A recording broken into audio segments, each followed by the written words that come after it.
Welcome to the Yale Center for British Arts online series at home, Artists in Conversation. I am Rita Gonzalez, Terri and Michael Smooke, curator and department head of contemporary art at the Los Angeles County Museum of Art. And I'm delighted to welcome Ken Gonzales-Day to our program today to discuss his work in relation to Steve McQueen, Lynching Tree, on view at the museum until October 30, 2022. Before we begin, I have a few housekeeping notes. Please note that this program will be recorded. Your camera and sound are muted and will remain so throughout the program. We will be using the Q&A feature located on your navigation bar to gather your questions for Ken, and they will be answered at the end of the program after our discussion. But please feel free to submit your questions at any time. If you would like closed captioning, a live transcript is available by clicking the icon on your navigation bar. Yale University acknowledges the indigenous people and nations, including Mohegan, Mashantucket, Pequot, Eastern Pequot, Schaghticoke, Golden Hill, Pawcatuck, Niantic, and the Quinnipiac, and other Algonquin-speaking people who have stewarded through generations the lands and waterways of what is now the state of Connecticut. We honor and respect the enduring relationship that exists between these people and nations and this land. About Ken, who I've known for many years. Ken Gonzales-Day is a Los Angeles-based artist and is Fletcher Jones Chair in Art, Scripps College in Claremont, California. He is best known for his interdisciplinary and conceptually grounded projects, which consider the history of photography, the construction of race, and the limits of representational systems, from lynching photography to museum displays. His many projects include the widely exhibited Erased Lynching Series, we'll talk about today, begun in 2002. Which has increased awareness of the history of lynching in California and nationwide. His work has been exhibited internationally and is in the permanent collection of museums worldwide. So Ken, welcome. And I thought we would start with the relationship of your now multi-decade long research project and related art projects to the relationship of that work to Steve McQueen's work. It's kind of what we're here, kind of propelling us. Can you start from this very basic question of how the research began for you and to the framework for our discussion, which are the shared strategies perhaps you find with McQueen's photograph and film? Sure. Nice to see you as always. And thank you all for coming. So let me go ahead and move to the first image. And to try to answer the question, basically, obviously I've been working around the issue of lynching for a long time, since about 2000, so it's nearly 2 decades, over 2 decades. And part of that was about trying to think about the relationship of Latinos in California to our history here. And so at the time, there was a lot of anti-immigration rhetoric happening, and there were vigilantes along the US-Mexico border in Texas in the early 2000s. And there were a number of incidents where individuals shot Mexicans crossing the border. I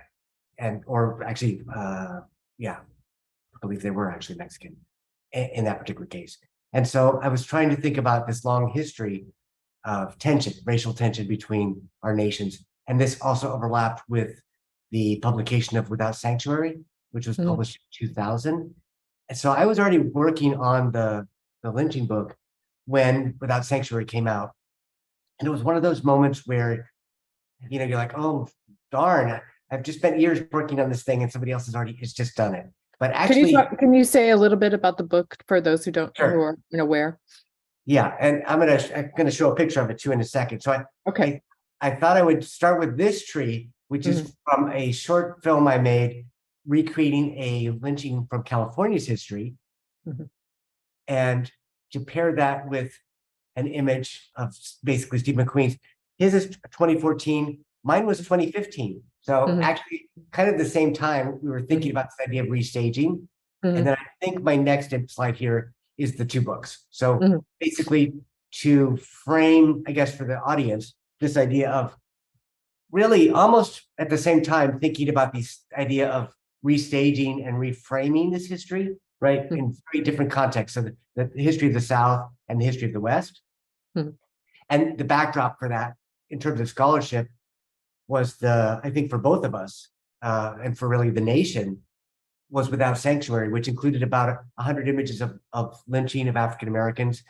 And all from, I've included the information there on the side. You can still find it. It's an incredibly powerful publication. It also was an exhibition at the time, although I never saw it because I was living here in Los Angeles. Apparently there was an exhibition in New York, which had large lines of people going to see it. And people kept telling me about this thing and I didn't know what it was about. So that comes out in 2000. And then basically I'm already about a year or two into my book. And it takes me another 5 years to continue to work on it. So what basically in a nutshell, the Without Sanctuary really looked at the history of lynching of African Americans and with very powerful essays and information and transformed our thinking about race and racialized violence in America, really for everybody. And so my book begins there. That Without Sanctuary only included 5 cases from California. And my book documents over 350 cases, so 7 times the known number. And even today, there are very few publications that include the actual numbers that I uncovered. And so I included the image of the book, which has one of the erased lynchings on the cover. And I think the background of that research for me and became the framework for thinking about how to make an artistic project, which I was doing at the time. So basically I was doing the research and trying to think about how to take the research and turn it into an artwork, as many artists do who work with research-based practices. Yeah, so the problematic that you're describing has been around visibility. And you decided to take a different turn and emphasize absence or the erasure of history. So maybe you could talk a little bit about that. I know, Sure. and that is somewhat chronicled in your book too. Right. And I also want to give I thought I had a trigger warning in here when I made the PowerPoint, but it may not be visible at least on my screen. So there are images of lynching in this talk, and as one might expect given the topic, but I wanted to make sure to warn people. I only include a few in our presentation, but I felt that I had to include them since they are historical. And so even if you, to answer the sort of question you've raised, if you just look at the book covers right in front of us here, you can see that their book includes the image of a lynched body hanging in front of a crowd, and my book does not. So the image that appears on the cover is a lynching in California. On my book cover is from California, 1920, but I've removed the 3 bodies that were dangling in front. You can see there's a bit of rope at the bottom of the tree, and there's a sock or piece of clothing in the foreground. And that intervention, even at the basis of the book, right, on the cover of a book, was to sort of transform the idea of what we think of as history in the object itself. So the book is the method of communicating that. And so that was sort of the beginning of a strategy to try to think about how artists have a different role than historians, right? So my work is very similar to what a historian does, but I'm not a historian, I'm an artist. And I think that a lot of people miss that nuance, but that nuance made it possible for me to tell a story that no historian had told up to this point, right? So there was a strategy there about thinking about visibility and erasure and trying to create a practice around that. So does that answer that question? Yes, absolutely. So I'm going to go ahead and show the next ones, which I think will help us to think a little bit about the problem. So again, I apologize ahead of time.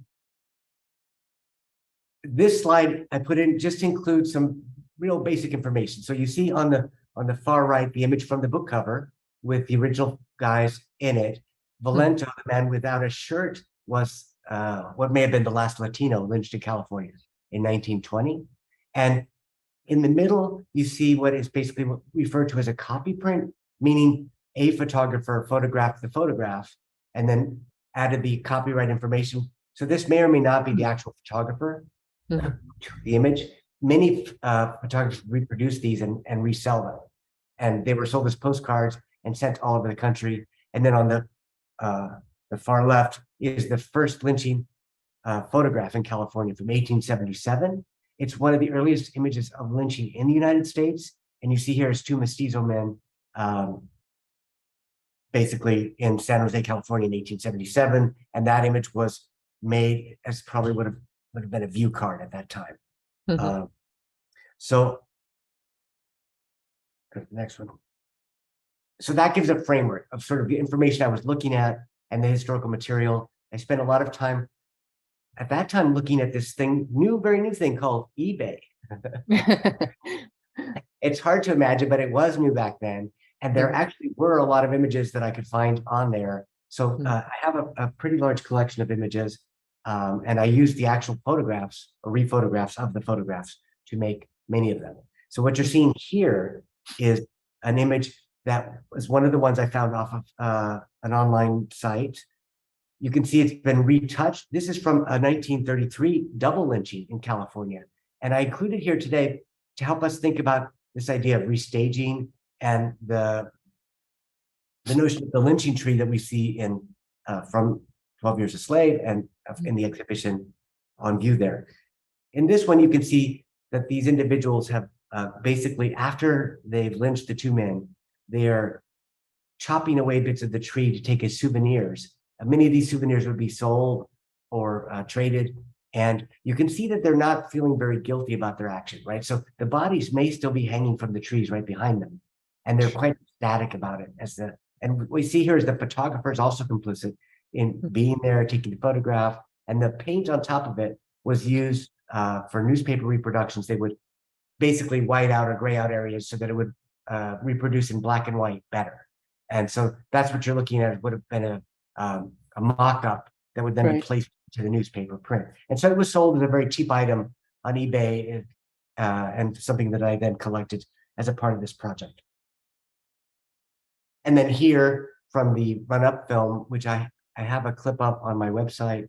We're not going to show it here today, but it was a short film. Basically, where I restaged elements of the Valento case and using these sort of images that I found from research and then restaging them. This idea of the spectacle of lynching. You can think of the January 6th riot and the kind of ecstasy people had as they were breaking into the, trying to break into the nation's capital. You saw in the footage all of this sort of ecstatic activity. And I think I wanted to get at the idea that there's no relationship between morality and happiness, right? That people can find happiness in all kinds of ways. And the question of what we think is being acceptable or unacceptable really varies greatly by communities and by individuals. And then here's the restaging of the whole crowd. This was, again, I just include these to sort of give a parallel to the lynching tree image. I was not able to make a feature film, but I was able to make a short project that sort of looked at some of these questions. And I was thinking about the issue of restaging because while research is the way that we find information, the restaging is a way of allowing new audiences into the information that may not be drawn to a sort of academic text. And also animating the archival elements that you were coming into contact with. So you could talk a bit about that, how you were actually in some ways interpolating some of these accounts, these journalistic accounts in both the film and other projects. Yes, and in fact, for this particular project, which was, basically shown in 2015, so I started working on it in 2014, really at the same time, I had uncovered the coroner's transcript from the original case. So when I wrote the book, I didn't have access to it. It turns out that there was a shootout, and one of the men in the shootout was a police officer, and the coroner's report for him included the details of the lynching, of the triple lynching, and there was no coroner's report for them. Mhm. And so it's the kind of information that's very difficult to find, since it wouldn't have no tagging of the individuals that were lynched. And the transcript is rather long. It had a lot of dialogue, actually, from the shootouts, from all these different events. It had descriptions of all the individuals, or many individuals. And I thought that was like basically a script, and so I started, in the end, the film doesn't include any text at all. And it's really just more of a visual study, part of an installation. But it certainly brought up that question of what is it to narrate as history? What happens when you bring a story to life, and how does it allow people to rethink these things, much in the same way that we experienced with 12 Years a Slave, but just at a much smaller scale. The other relationship in terms of photography is the history of nature photography. So, from the perspective that the land is shot through with a legacy. Now you're thinking of this, the legacy of seizure, of violence, of erased moments, and that's typically not what we come to nature photography with. That's not what we're initially drawn to it. We're drawn to it for its bucolic, peaceful, almost like a sanctuary in a way. But you're pointing to a very different reading of nature and landscape photography. Yeah, so I had included this additional slide just as a quick summary of the way I found the material. So since there are no books that reflected this history accurately, I ended up going through and reading all the newspapers. And so here's just a sample of what one of the newspapers looked like. A Mexican hung, blah, blah, blah. And they were very vague, right? In terms of giving information about identification or location. And so one of the things that I wanted to do was try to go out and find these spaces. And so in some instances, the accounts would say, on the old road outside of town, 100 yards from so-and-so's ranch, or something like that. And so using that research, I then went looking for various sites and then pulled the titles from the historic documents. So about 100 yards from the road was a passage from one of the accounts that I uncovered. And so I guess the clue for the viewer would be, when they look at the label, they would get this piece of information. Eventually, I guess a scholar or person interested could go look further at the research that I've uncovered and find more information there. But a lot of the sites were not recorded with very much accuracy. So in this particular case, this is Pinoche Pass.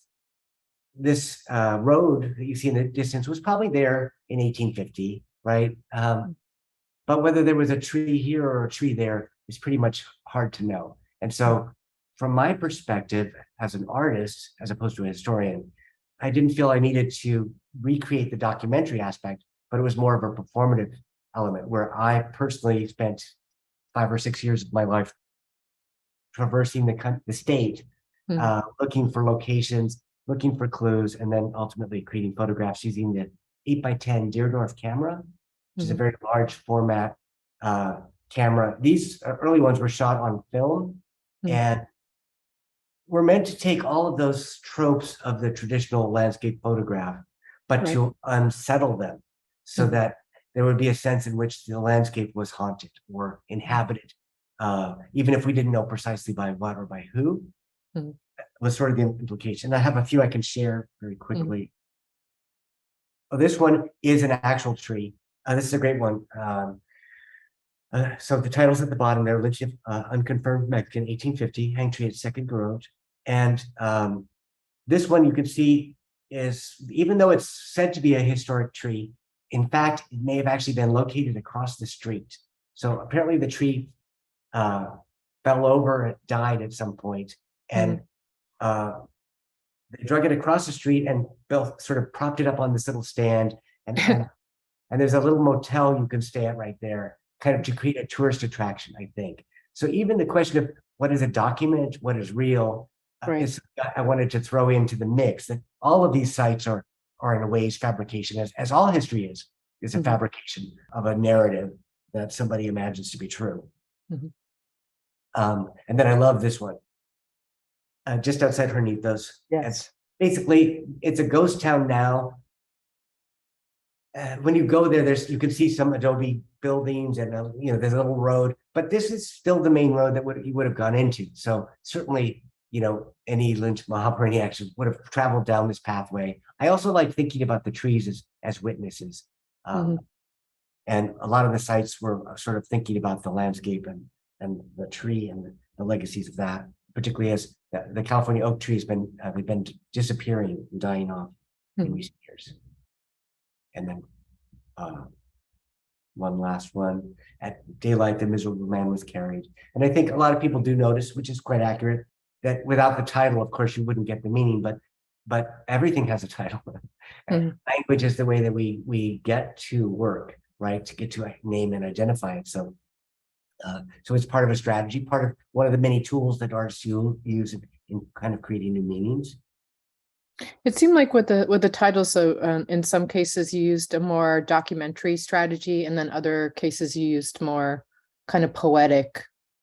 I'm wondering, was that just kind of encountering the images, or was that like the pace of the project, how the project was developing? It's both. It also has to do with the amount of information. So like that first one with the green hills, I really don't know where, So that's really representing the journey to look for. Whereas the one with the tree that they moved across the street, that really is, pretty precise. I have the details of some of the details around the case that went there. So it had to do with what information I could find. Also, which has troubled some historians, as I find more information, I add more information. So some of the titles have actually changed over time because I've learned out more about the case or more about it. And that's true for all of the whole project. It's about building and collecting information, and other people are doing research as well. I mean, could only do so much, but other scholars have taken up the mantle of individual cases of the overall history and added to it. Whether I had anything to do with that or not, who knows? But there's been a building interest in trying to recover this history. And I'm happy to have contributed to that. Do you want to go to the next image? Sure. So that journey. Some of these offshoot projects, including the walking tour, which actually kind of translated then your artistic project from being kind of pretty much centrally located in the research and the visualization and the photographs and the film. And then this became a more kind of public art component of the work, would you say? Yeah. I mean, the talks and interpretive projects. Definitely. So the walking tours, for anybody watching this whenever, is on my website. It's free. You can go, and it's in Google Maps, basically. So you can go and walk through the different sites and look at them. And the idea was to give the visitor a chance to experience the journey without driving up and down the state of California for 6 years, to have an experience of what it felt like to long for a history that recognized your people and your community, and to recognize that it's not going to happen. And so the journey of walking through the cities, right, of recognizing the different communities that were impacted. This is an early map. The Chinese massacre in downtown Los Angeles, which just had its 100th year anniversary, as it were. It's where the big red dot is. This early version was basically representing the number of lynchings at a site. And I created it for my students. I teach at the Claremont colleges, which is outside of Los Angeles. And so students could take the train to downtown LA very easily and then walk from there. So the idea was that any student could do it, whether they came on a field trip or not. A lot of school groups go as well, including high school and even younger. And then the big red dot at the top is the Fort Moore Hill, which was the location where something like 16 Latinos were either lynched or executed. And then there's a number of other sites around. So it was meant to give, and there's no markers. aside from one privately funded marker for the Chinese American Museum for the massacre, and was trying to find a way to help people begin to visualize a history that's missing.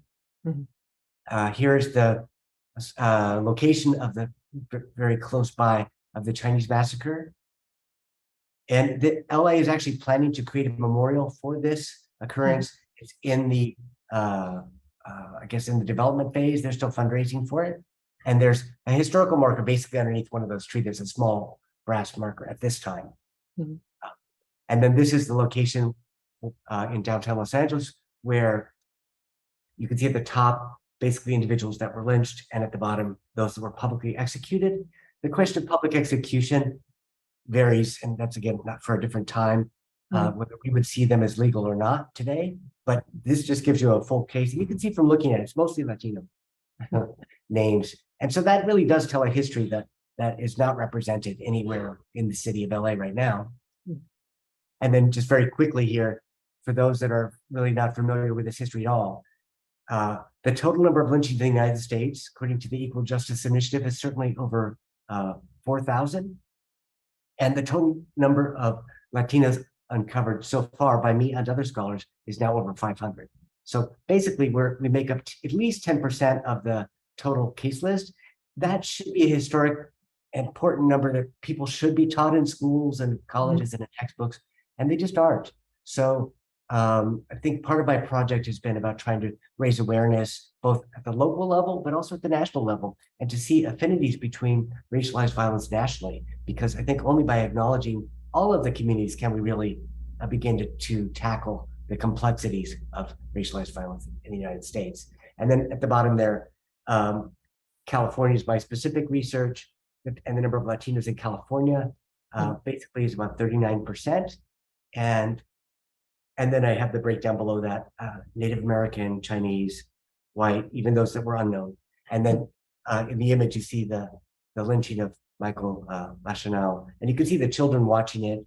This is in 1870, it's quite early. And he's the guy that's sort of hovering above the crowd. And people have their picnics and they're sitting on the hill. And this is right near that hill you saw in the map. All right.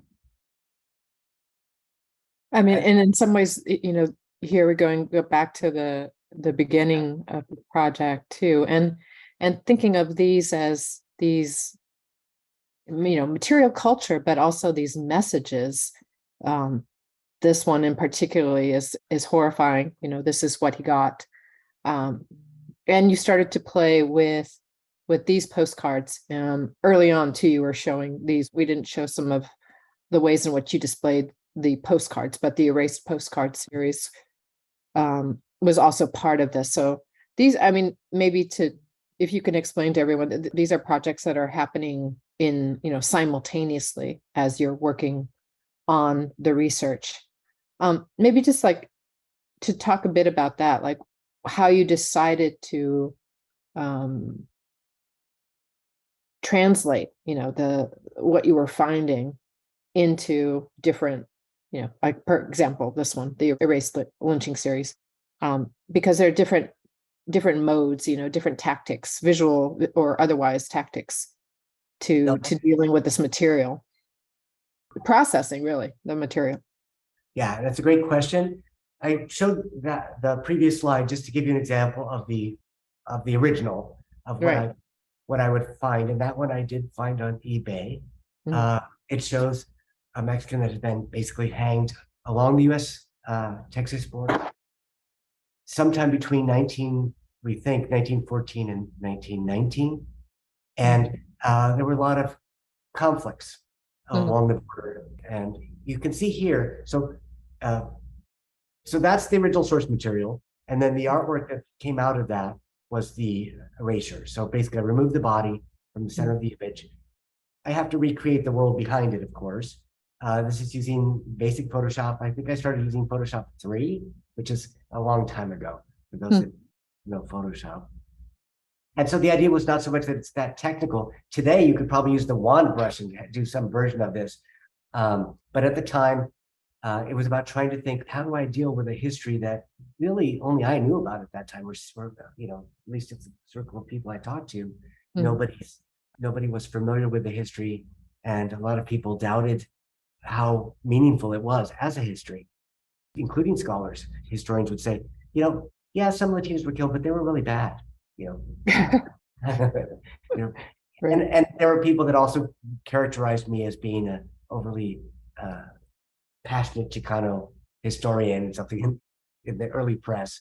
So I was really trying to find a way to share a historical truth with a larger community, and to find ways to get that information out there, realizing that I'm not a historian, so that I couldn't really do it from that perspective, though I tried. And so the project had to take on multiple forms to try to get the message out.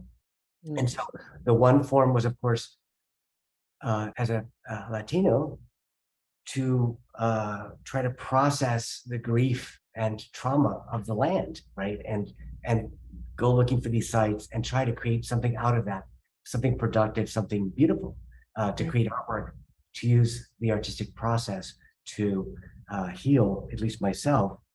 And so that was one part, basically the first expression. And then the second part was, how do I share that experience with others? For me, the erasures were a way of allowing other people into the conversation.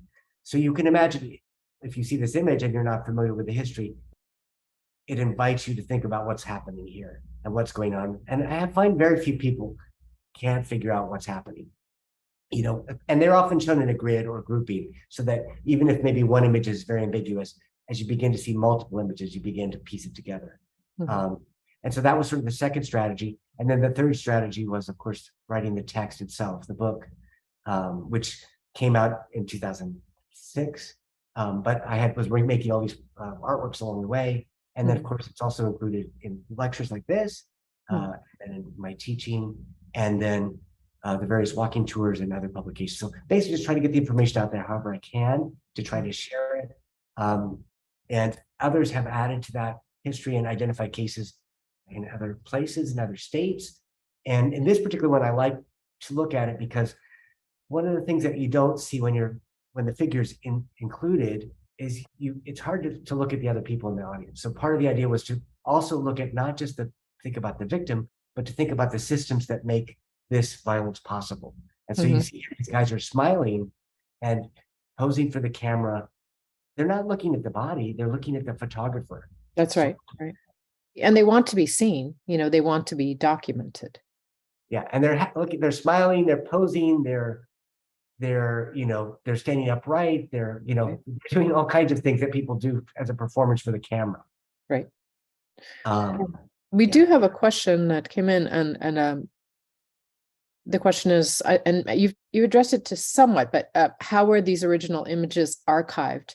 Who held onto them and why? I think it's interesting.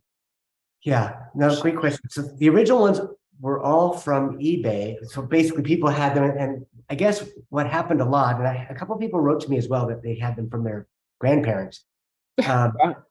Yeah, people would have them, people would pass on, and then descendants would get the photos from their families, and then they might sell them at eBay or sell them at an antique store or something like that. So I found some of them in the beginning through online auctions like that.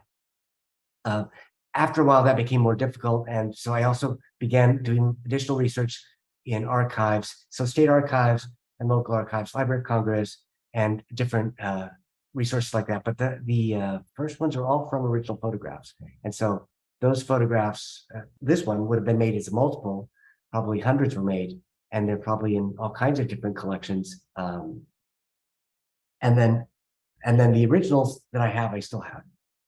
Let's go see what's the next one in it. Oh, and this is another one from just the back of one. Texas Rangers with 3 dead bandits. And this is what we do with these people down here. And so in this particular case, all I did, I photographed the backs just without doing anything else, just straightforward images. And they're often included in a cluster or group, which I have an image of here, where you would then experience them as, in this format. And altogether, there's about 60 so far, but I've only been able to show about half of that. So I hope someday to be able to show them all. I think you say too, in the caption, the Smithsonian National Portrait Gallery. Was that part of the exhibition, Yeah, this particular cluster of images? that's correct. This was an installation shot, and this is an AP photo that I sort of crediting the photographer there. Oh, okay. I see. And that's the caption as it appeared in the Chicago Sun-Times Right. at that time. The show was in 2018, and at the National Portrait Gallery, so the Smithsonian National Portrait Gallery, which, as you might imagine, has a mission to represent our nation, but includes very few images of Latinos. And so part of the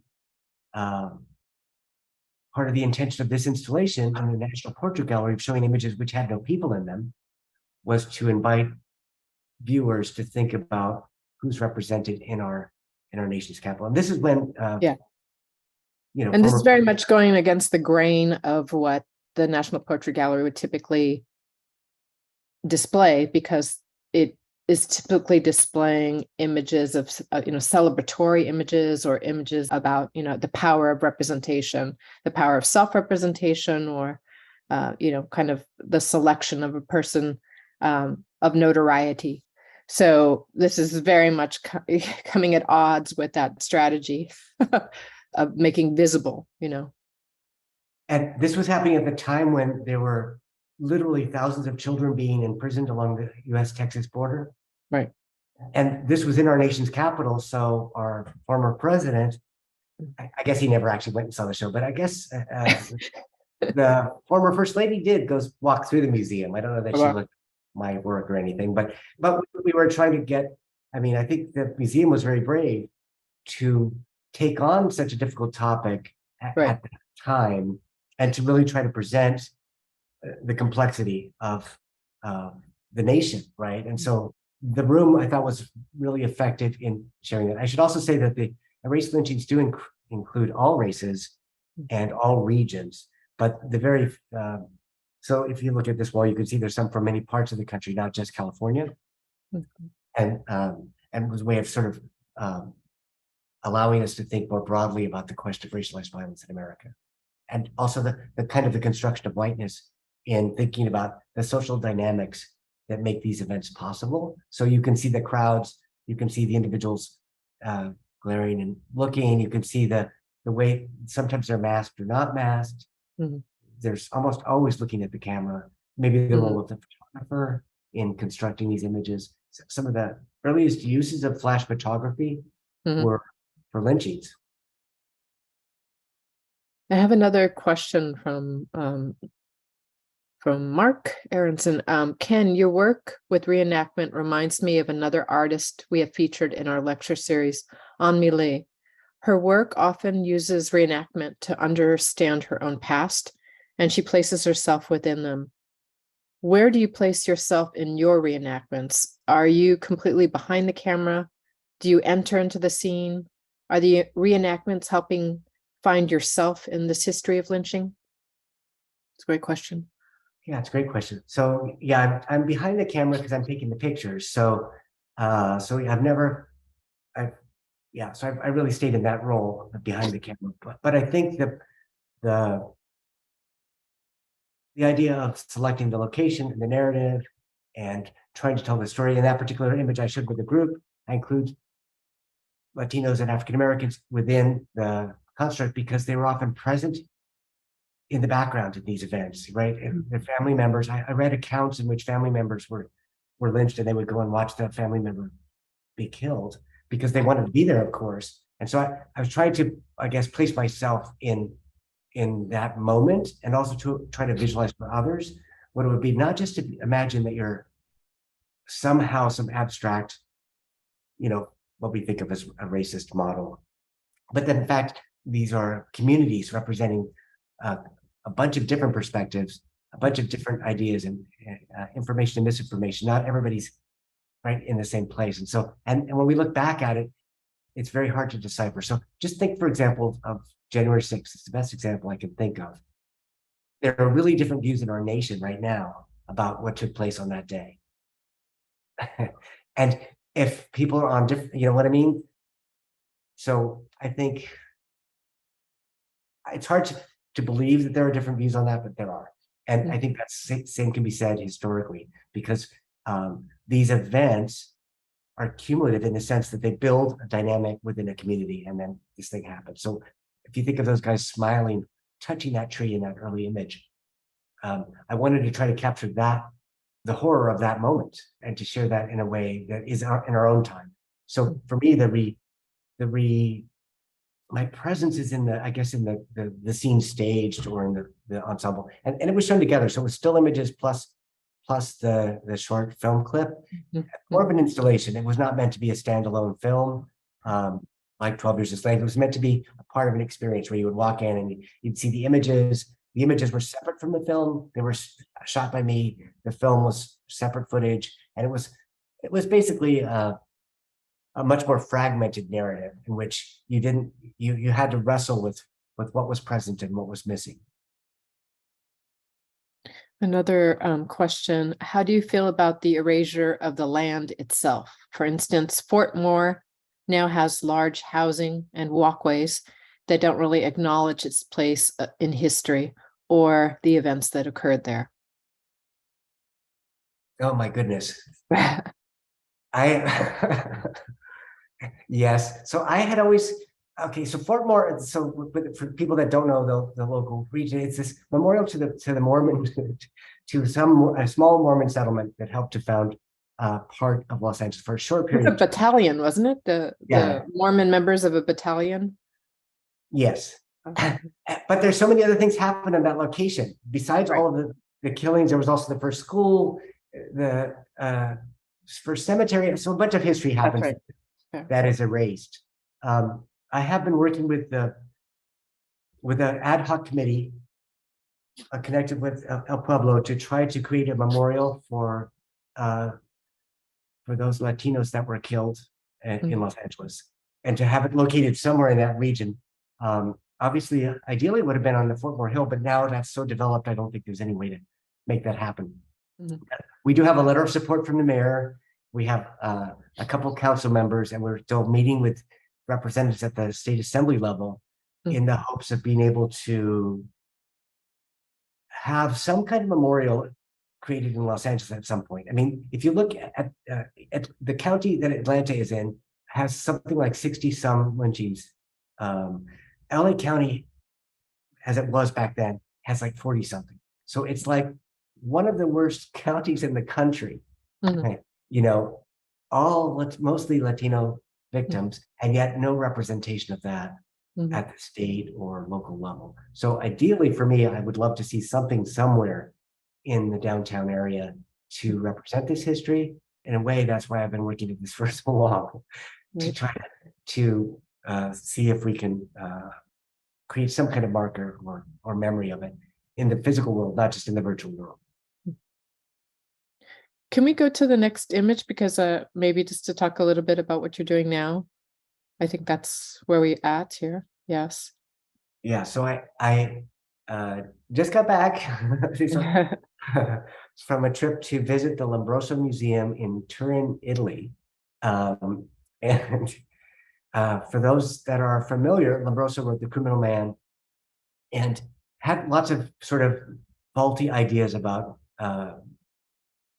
physical appearance, physiognomy, and whether one's criminality showed or different showed. He also mostly looked at Italians, and so there's not as much about race, but there's a little bit.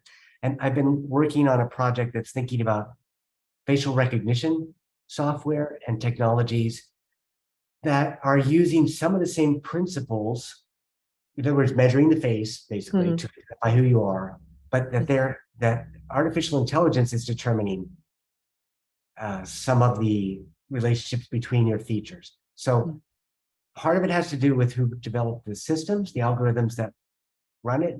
Part of it has to do with the very unknown way that artificial intelligence might interpret information, and how do we know what it's assuming or not assuming, right? So, and there's a lot of scholars looking at these questions. And so for me, I've been for quite a long time photographing different objects that were used in trying to established notions of racial difference, established notions of gender difference, established ideas of sort of Criminality. criminality, of course, and a sort of behavior-based identities of all kinds. And so, so at the moment, the form it takes is I've been visiting different museums and collecting photographs of things that were used for what we might think of as educational display and sort of teaching of these things. But the underlying interest is thinking about how those legacies live on today and how they might live in your smartphone. If anybody has used, any of those like sort of iPhone features where it identifies people, like it thinks I'm my cousin, it thinks I'm it takes all my relatives and cannot see the difference between us. Or in some cases, it'll take the sculptures. And so anyway, there's a bunch of stuff happening in the facial recognition area that are potentially problematic and things that might be of things we could think about more in a more nuanced way. So that's sort of where I'm currently heading in, and probably will be part of the might be a part of the next PST, which will be looking at art and science and thinking about the relationship between art and science from the art side.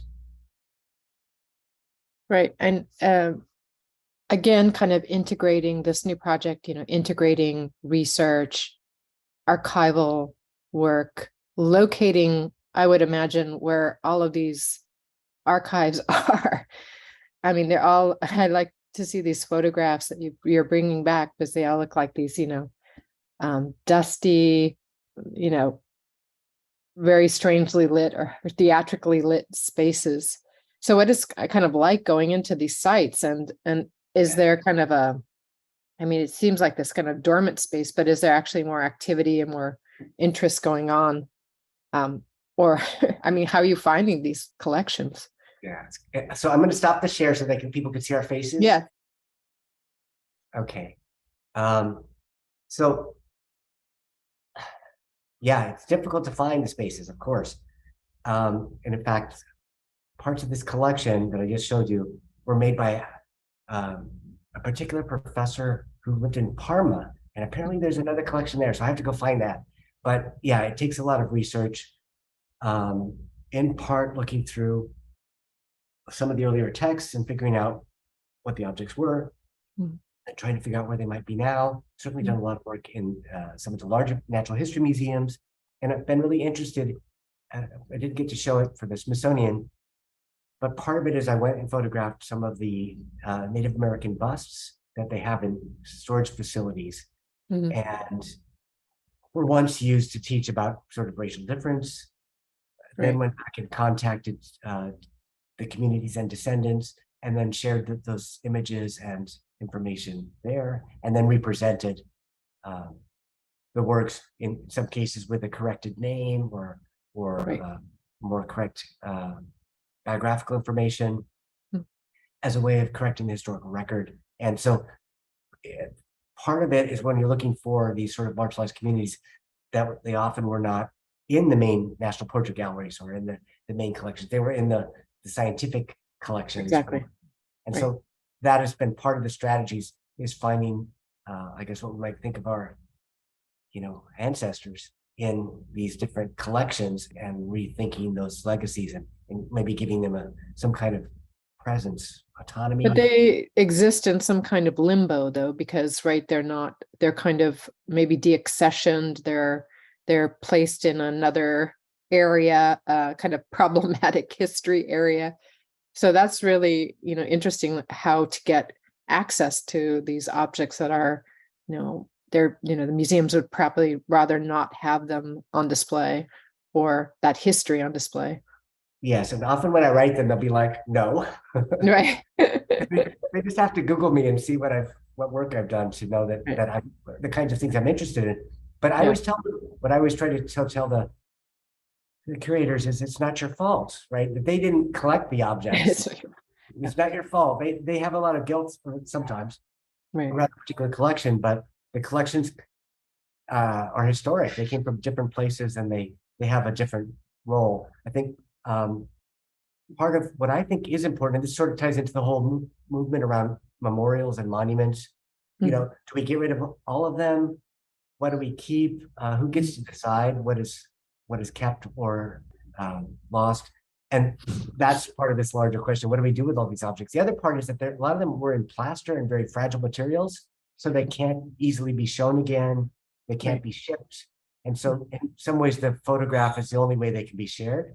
And then lastly, many of them are vanishing. You know, they're falling apart or disappearing because they're just old and that they weren't materials that were meant to last forever. So part of it is also trying to photograph them before they go. Well, Ken, I'm going to see if there's any more questions, but I think I don't see any more questions, and I just really want to thank you for this time we had, this conversation, and for sharing your work. It's always great to be with you, and welcome to everyone else. Thank you all for being here. Thank you for having me.